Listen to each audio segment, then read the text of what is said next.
everyone, welcome back. I'm Melissa Pineda, and today I will be discussing the book The 5 a.m. Club. Own Your Morning, Elevate Your Life by Robin Sharma. This book was published in 2018. And before I get into it, if there's anything today that you hear that you like or find interesting, please like and subscribe if you haven't already. Okay, so why read this book?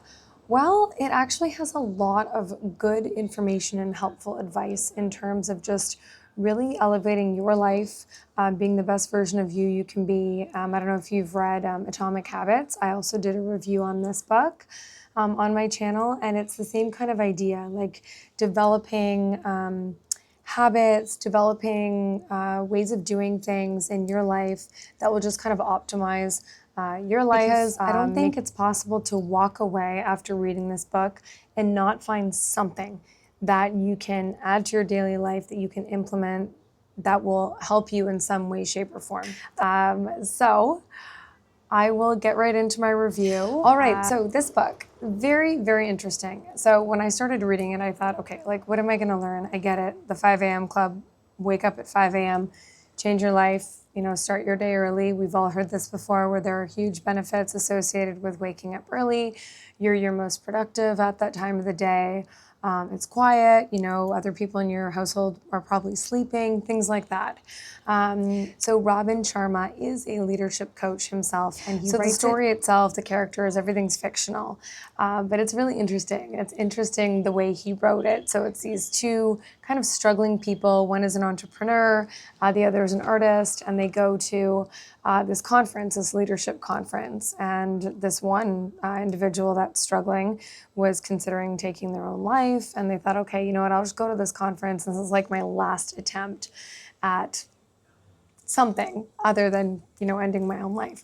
And so this whole book is based on these two characters and their encounter with this man that looks like just like a bum, like somebody that, well, he looks homeless, the way he's described and the way he acts and stuff, but he's talking like this big game and has like really interesting tidbits and information. So it intrigues these two struggling individuals. So the two struggling characters take this man, this billionaire, up on his offer. They're still thinking he's a homeless person.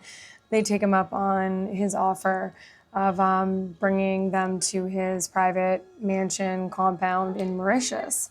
And they kind of like don't believe him, and they're waiting at 5 a.m. to be picked up and brought to the airport, and they're like, this is crazy, what were we thinking? But anyway, it ends up, working out, and he is who he basically claimed to be. I mean, he didn't say he was a billionaire, but he wasn't homeless.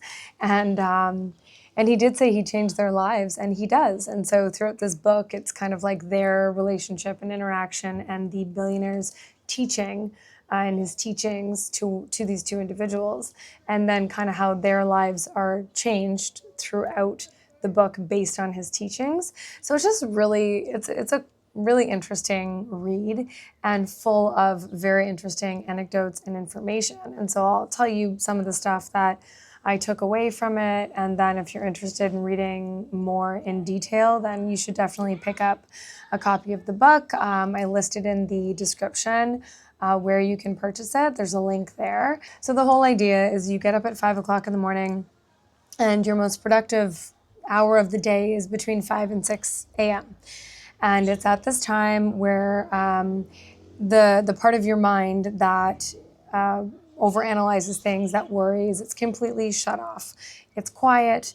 In the stillness of daybreak, you're able to actually focus on things that are important. And he suggests ways in which, like, how you should start your day. So first, you should start it with 20 minutes of exercise. You need to sweat, 20 minutes of rest, meditation, and then 20 minutes of like learning, whether it's like reading a book, listening to an audiobook, something educational, something that is teaching you, like don't go on social media. And journaling, he's a big fan of as well. He talks about the importance of that. He says that like during the time between 5 and 6 o'clock in the morning, when you're at your most productive, this is when serotonin and dopamine levels naturally increase in your brain as well.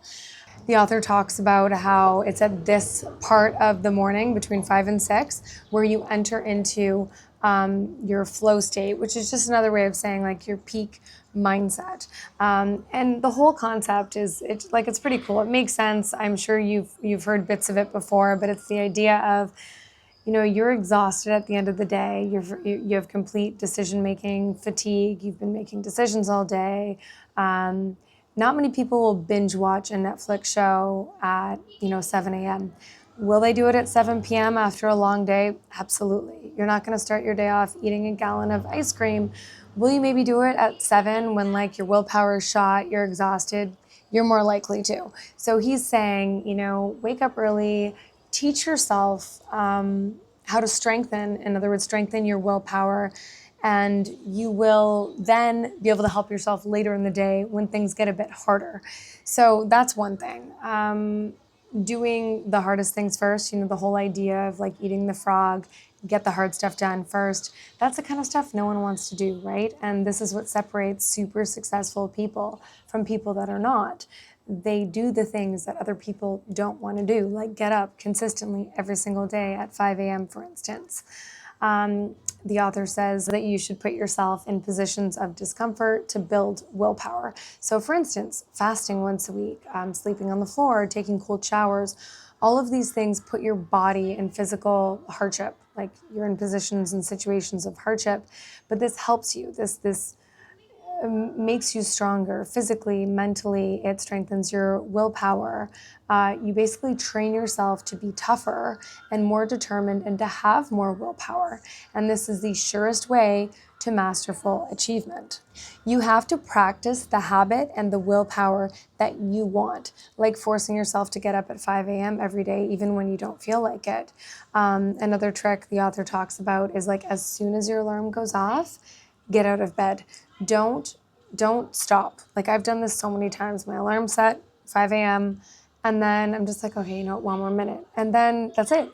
Game over. You're not getting up anymore after that. You're going to sleep for another half an hour or so. So get up right away as soon as you hear your alarm go off.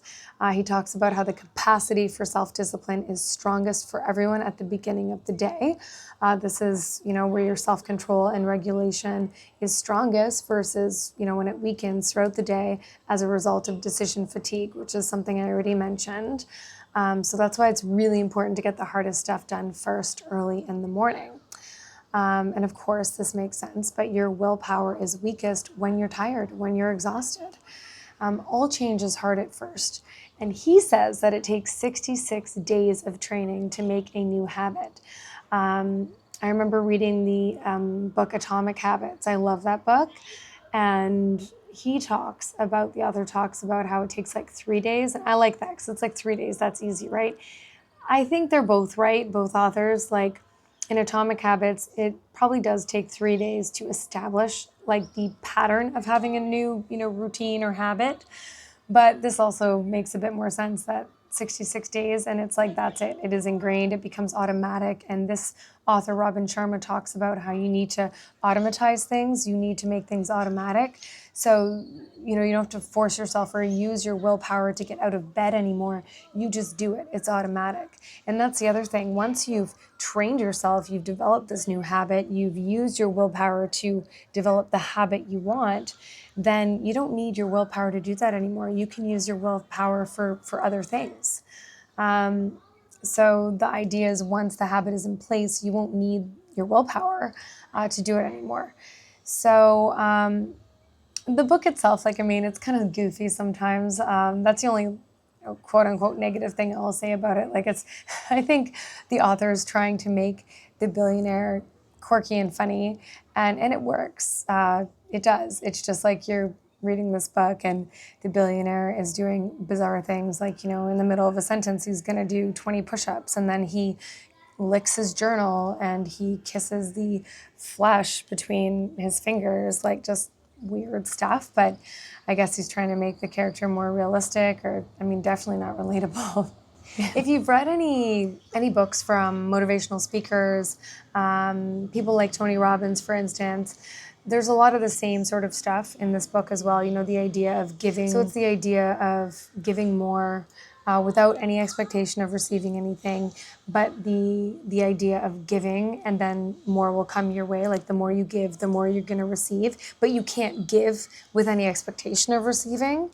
There's a lot of like really good advice in this book, words of wisdom, words to live by, and things that I do believe that if you implement will really better your life. At the end of the book, the author talks about how peak health is true wealth. And it's true, right? You can't actually do or accomplish anything if you're in poor health. So that is the most important. And gratefulness is extremely important, of course, as well. So it's a lot of stuff that you've heard before, but presented in a different way. And there's some fresh information in there that I don't think you may have heard from anywhere else. And it's one of those books that just really gets you pumped. Like I reread Atomic Habits once a year just to kind of reset, to get back up there, to be like, okay, what new habits am I starting, or to, revisit things that I've maybe let slide a little bit. And this is one of those books too, where I will definitely be rereading this in the future because it's just some really good, helpful, encouraging tips and tricks in there. So if there's anything you've heard today that you found interesting, please like and subscribe if you haven't already, and also pick yourself up a copy of this book. As mentioned, the link is in the description. And thanks so much for listening. Until next time.